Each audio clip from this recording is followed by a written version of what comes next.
Hi friends, Supriya creation ಹಬ್ಗೆ ಎಲ್ಲರಿಗೂ ಸ್ವಾಗತ.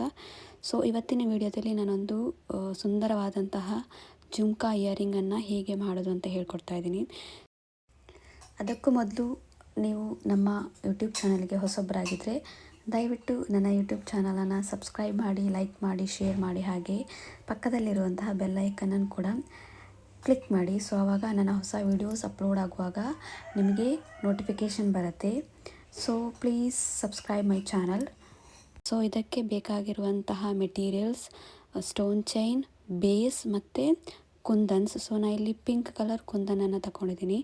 ಫಸ್ಟಿಗೆ ನಮ್ಮ ಬೇಸ್ ಏನಿದೆ ಆ ಬೇಸಿನ ಅಳತೆಗೆ ಬೇಕಾಗಿರುವ ಸ್ಟೋನ್ ಚೈನನ್ನು ಕಟ್ ಮಾಡಿಟ್ಕೋಬೇಕು.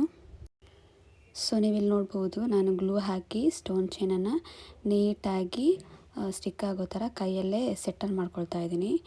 ಸೊ ಇಲ್ಲಿಗ ಇದಾಗಿದೆ. ಒಂದು 5 ಮಿನಿಟ್ಸ್ ಬ್ರೇಕ್ ಕೊಡಬೇಕು ಅದಕ್ಕೆ, ಅಂದರೆ ಅದು ಡ್ರೈ ಆಗಬೇಕು. ಸೊ ಡ್ರೈ ಆದ ನಂತರ ನೋಡಿ, ಇಲ್ಲಿ ಇದು ಡ್ರೈ ಆಗಿದೆ. ಸೊ ಈಗ ನಾನೇನು ತಗೊಂಡಿದ್ದೀನಿ, ಪಿಂಕ್ ಕಲರ್ ಕುಂದನನ್ನು ಅದನ್ನು ಸ್ಟಿಕ್ ಮಾಡಲಿಕ್ಕೋಸ್ಕರ ಗ್ಲೂವನ್ನು ಹಾಕ್ತಾಯಿದ್ದೀನಿ. ಸೊ ಇಲ್ಲಿ ನಾನು ಯೂಸ್ ಮಾಡಿರುವಂತಹ ಗ್ಲೂ B700, ತುಂಬ ಸ್ಟ್ರಾಂಗ್ ಆಗಿರುವಂತಹ ಗ್ಲೂ. ಸೊ ಗ್ಲೂ ಹಾಕಿ ಆಗಿದೆ. ಪಿಂಕ್ ಸ್ಕ್ವಾಶ್ ಶೇಪಲ್ಲಿರುವಂತಹ ಕುಂದನನ್ನು ನಾನು ನೀಟಾಗಿ 1 by 1 ಸ್ಟಿಕ್ ಮಾಡ್ತಾ ಬರ್ತಿದ್ದೀನಿ.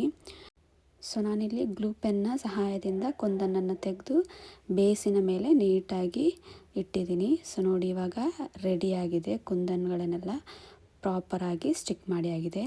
So next step, again stone ಚೈನನ್ನು ಒಂದು ಲೇಯರ್ ಆಗಿ ಸ್ಟಿಕ್ ಮಾಡಲಿಕ್ಕಿದೆ. ಹಾಗಾಗಿ ಅದರ ಲೆಂತ್ ಎಷ್ಟು ಬೇಕು ಅಷ್ಟನ್ನು ಕಟ್ ಮಾಡಿ ಇಟ್ಕೊಂಡು ನಂತರ ಗ್ಲೂವನ್ನು ಹಾಕ್ತಾಯಿದ್ದೀನಿ.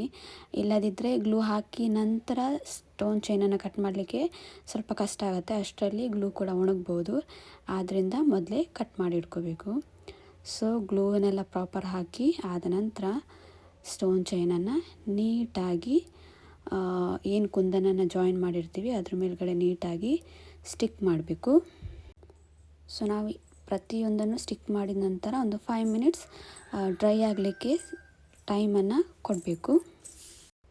ಸೊ ಇಲ್ಲಿ ಸ್ಟೋನ್ ಚೈನನ್ನು ಸ್ಟಿಕ್ ಮಾಡಿ ಆಗಿದೆ. ಈಗ ಪುನಃ ರೌಂಡ್ ಶೇಪ್ ಕುಂದನನ್ನು ಇಡ್ಲಿಕ್ಕೋಸ್ಕರ ಗ್ಲೂನನ್ನು ನಾನು ಅಪ್ಲೈ ಮಾಡ್ತಾಯಿದ್ದೀನಿ.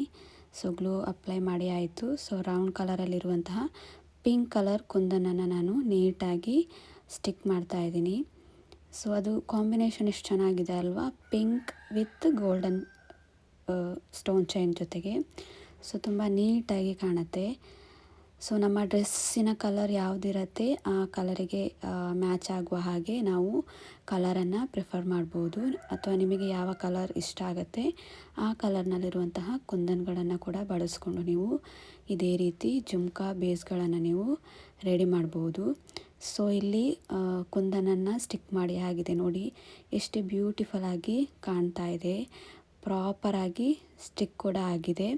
ಸೊ ಡ್ರೈ ಮಾಡಲಿಕ್ಕೆ ಇಟ್ಟು ಇದು ಕೊನೆಯ ಸ್ಟೆಪ್. ಎಗೇನ್ ಸ್ಟೋನ್ ಚೈನನ್ನು ಕಟ್ ಮಾಡಿ ಇಟ್ಕೊಳ್ತಾ ಇದ್ದೀನಿ. ಸೊ 2 ಲೇಯರ್ ಆಗಿ ಸ್ಟೋನ್ ಚೈನನ್ನು ಸ್ಟಿಕ್ ಮಾಡೋದ್ರಿಂದ ಆ ವೈಟ್ ಕಲರ್ ಬೇಸ್ ಏನಿರುತ್ತೆ ಸೊ ಅದು ಆವಾಗ ಕಾಣೋದಿಲ್ಲ. ನೀಟಾಗಿ ಜುಮ್ಕಾ ಬೇಸ್ ಆವಾಗ ರೆಡಿ ಆಗುತ್ತೆ.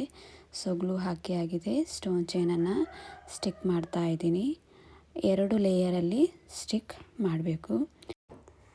ಸೊ ಇವಾಗ ನಾವು ಇಯರಿಂಗ್ ಬೇಸ್ ರೆಡಿಯಾಗಿದೆ. ಸೊ ಅದಕ್ಕೆ ಬೇಕಾಗಿರುವಂತಹ ಮೇಲ್ಗಡೆಗೆ ಇಯರಿಂಗನ್ನು ಸೆಟ್ ಮಾಡ್ಕೊಳ್ಳುವ. ಸೊ ಅದಕ್ಕೆ ನಾನು OHP ಶೀಟನ್ನು ತಗೊಂಡು ಯಾವ ಸೈಜಿಗೆ ಬೇಕು ಆ ಸೈಜಿಗೆ ಕಟ್ ಮಾಡ್ಕೊಳ್ತಾ ಇದ್ದೀನಿ. ಸೊ ನಾನಿಲ್ಲಿ ಲೋಟಸ್ ಶೇಪಲ್ಲಿ ಇಯರಿಂಗ್ ಬೇಸನ್ನು ಮಾಡೋದ್ರಿಂದ ಗ್ಲೂ ಅಪ್ಲೈ ಮಾಡಿ ಫಸ್ಟಿಗೆ ಕುಂದನ್ನು ವೈಟ್ ಕಲರ್ ಕುಂದನನ್ನು ಇಟ್ಟು ಅದರ ನಂತರ ಸೈಡಲ್ಲಿ ಸೈಡಿಗೆ ಲೋಟಸ್ ಡಿಸೈನಿಗೋಸ್ಕರ ಲೋಟಸ್ ಲೀಫ್ ರೀತಿಯಲ್ಲಿರುವಂತಹ ಕುಂದನನ್ನು, ಅಂದರೆ ಅರ್ಧಚಂದ್ರ ಆಕಾರದಲ್ಲಿರುವಂತಹ ಕುಂದನನ್ನು ಇಟ್ಟು ಗ್ಲೂ ಹಾಕಿ ಸ್ಟಿಕ್ ಮಾಡ್ತಾಯಿದ್ದೀನಿ. ನೋಡಿ ಈ ಶೇಪಿಗೆ ಬರುತ್ತೆ. ಸೊ ಪುನಃ ಅದರ ಮೇಲ್ಗಡೆ ಸೇಮ್ ಪ್ರೊಸೀಜರನ್ನು ಕಂಟಿನ್ಯೂ ಮಾಡಬೇಕು. ಆವಾಗ ಲೋಟಸ್ ಡಿಸೈನ್ ಇರುವಂಥದ್ದು ಪ್ರಾಪರಾಗಿ ಬರುತ್ತೆ. ಸೊ ನೀವಿಲ್ಲಿ ನೋಡ್ಬೋದು, ನಾನು ಅದೇ ರೀತಿ ಹಾಫ್ ಮೂನ್ ಕುಂದನನ್ನು ನೀಟಾಗಿ ಸ್ಟಿಕ್ ಮಾಡ್ತಾ ಬರ್ತಾಯಿದ್ದೀನಿ. ಸೊ ಇವಾಗ ನಮ್ಮ ಇಯರಿಂಗ್ನ ಜುಮ್ಕಾ ಬೇಸಿಗೆ ಬೇಕಾಗಿರುವಂತಹ ಇಯರಿಂಗ್ ರೆಡಿಯಾಗಿದೆ. ಸೊ ಇದನ್ನು ಕೂಡ ಒಂದು 5 to 10 ಮಿನಿಟ್ಸ್ ಡ್ರೈ ಆಗಲಿಕ್ಕೆ ಬಿಡಬೇಕು. ಇಲ್ಲದಿದ್ದರೆ ನಾವು ಆ ಶೀಟನ್ನು ಕಟ್ ಮಾಡುವಾಗ ಏನು ಗ್ಲೂ ಹಾಕಿ ಸ್ಟಿಕ್ ಮಾಡಿರ್ತೀವಿ ಆ ಕುಂದನೆಲ್ಲ ಬಿಟ್ಟು ಬರುವಂತಹ ಚಾನ್ಸಸ್ ಇದೆ. ಸೊ ಹಾಗಾಗಿ ಅದು ಡ್ರೈ ಆದ ನಂತರ ನೀಟಾಗಿ ಎಕ್ಸ್ಟ್ರಾ ಶೀಟ್ಗಳೇನಿದೆ ಅದನ್ನೆಲ್ಲ ಕಟ್ ಮಾಡಿ ತೆಗಿಬೇಕು. ಆಮೇಲೆ ಇದಕ್ಕೆ ಬೇಕಾಗಿರುವಂತಹ ಯು ಪಿನ್ನನ್ನು ರೆಡಿ ಮಾಡಬೇಕು. ಅಂದರೆ ಜುಮ್ಕಾ ಬೇಸಿಗೂ ಜುಮ್ಕಾ ಇಯರಿಂಗ್ ಬೇಸಿಗಿಗೂ ಜಾಯಿನ್ ಮಾಡಲಿಕ್ಕೆ ಬೇಕಾಗಿರುವಂತಹ ಯು ಪಿನ್ನನ್ನು ನಾನಿಲ್ಲಿ ಅಳತೆ ತಗೊಂಡು ಎಷ್ಟು ಬೇಕು ಅಂತ ನೋಡಿ ಕಟ್ ಮಾಡಿ ಸೆಟ್ ಮಾಡ್ಕೊಳ್ತಾ ಇದ್ದೀನಿ. ಸೊ ನಾನಿಲ್ಲಿ ಕಟ್ ಮಾಡಿ ಇಟ್ಕೊಂಡಿದ್ದಂತಹ ಪಿನ್ನನ್ನು ಹುಕ್ ಥರ ರೆಡಿ ಮಾಡಿ ನಮ್ಮ ಇಯರಿಂಗ್ ಬೇಸಿಗೆ ಹೇಗೆ ಬೇಕು, ಯಾವ ಸೈಜಿಗೆ ಬೇಕು ಹಾಗೆ ರೆಡಿ ಮಾಡ್ಕೊಳ್ತಾ ಇದ್ದೀನಿ. ಬೇಸಿಗೂ ಮತ್ತು ಜುಮ್ಕಾ ಬೇಸಿಗೆ ಕೂಡ ಸ್ಟಿಕ್ ಮಾಡಲಿಕ್ಕಿದೆ.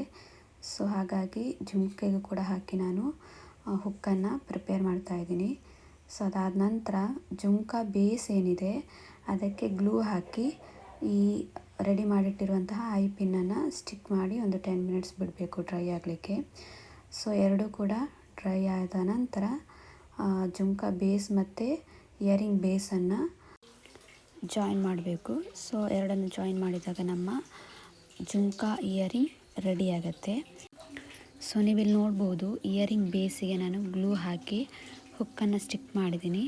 ಅದರ ಮೇಲ್ಗಡೆ ವ್ಯಾಕ್ಸ್ ಶೀಟನ್ನು ಹಾಕ್ತಾಯಿದ್ದೀನಿ. ಇದು ಯಾಕೆ ಹಾಕೋದಂದರೆ ಸೊ ನಾವೇನು ಹುಕ್ಕನ್ನು ಸ್ಟಿಕ್ ಮಾಡಿರ್ತೀವಿ ಅದಿನ್ನೂ ಸ್ಟ್ರಾಂಗ್ ಆಗಿ ಅಲ್ಲಿ ಸ್ಟಡಿಯಾಗಿ ನಿಲ್ಲಬೇಕಲ್ವ. ಹಾಗಾಗಿ ಅದಕ್ಕೆ ಪಿನ್ನನ್ನು ಹಾಕಿ ಗ್ಲೂವನ್ನು ಹಾಕಿ ಯಾವ ಶೇಪಿಗೆ ಬೇಕು ಆ ಶೇಪಿಗೆ ಕಟ್ ಮಾಡಿಕೊಂಡು ಇಯರಿಂಗ್ ಬೇಸಿಗೆ ನಾವು ಅಟ್ಯಾಚ್ ಮಾಡಬೇಕು. ಆವಾಗ ಇನ್ನೂ ಸ್ಟ್ರಾಂಗ್ ಆಗಿ ಸ್ಟಿಕ್ ಆಗುತ್ತೆ ಅಂತ. ಸೊ ಇಲ್ಲಿ ನಾನು ಯಾವ ಶೇಪಿಗೆ ಬೇಕು ಆ ಶೇಪಿಗೆ ಕಟ್ ಮಾಡಿಕೊಂಡು ಗ್ಲೂವನ್ನು ಹಾಕ್ಕೊಂಡು ಗ್ಲೂವನ್ನು ಬೇಸಿಗೂ ಹಾಕಬೇಕು, ಪ್ಲಸ್ ಶೀಟ್ ವ್ಯಾಕ್ಸ್ ಶೀಟ್ ಏನಿದೆ ಅದಕ್ಕೂ ಕೂಡ ಹಾಕಿ ತುಂಬ ಪ್ರೆಸ್ ಮಾಡಿ ಸ್ಟಿಕ್ ಮಾಡಿದಾಗ ಅದಿನ್ನೂ ತುಂಬ ಸ್ಟ್ರಾಂಗ್ ಆಗಿ ನಿಲ್ಲುತ್ತೆ. ಸೊ ಇಲ್ಲಿ ನನ್ನ ಇಯರಿಂಗ್ ಬೇಸ್ ಕೂಡ ರೆಡಿಯಾಗಿದೆ, ಜುಮ್ಕಾ ಬೇಸ್ ಕೂಡ ರೆಡಿಯಾಗಿದೆ. ಸೊ ಎರಡನ್ನು ಜಾಯಿನ್ ಮಾಡಿದರೆ ನಮ್ಮ ಬ್ಯೂಟಿಫುಲ್ ಆಗಿರುವಂತಹ earring ready to wear. So ನಾನು ಮಾಡಿರುವಂತಹ ಜುಮ್ಕಾ ಹೇಗಿದೆ, ನಿಮಗೆ ಇಷ್ಟ ಆಗಿದರೆ please to comment, share and subscribe my channel. Thank you.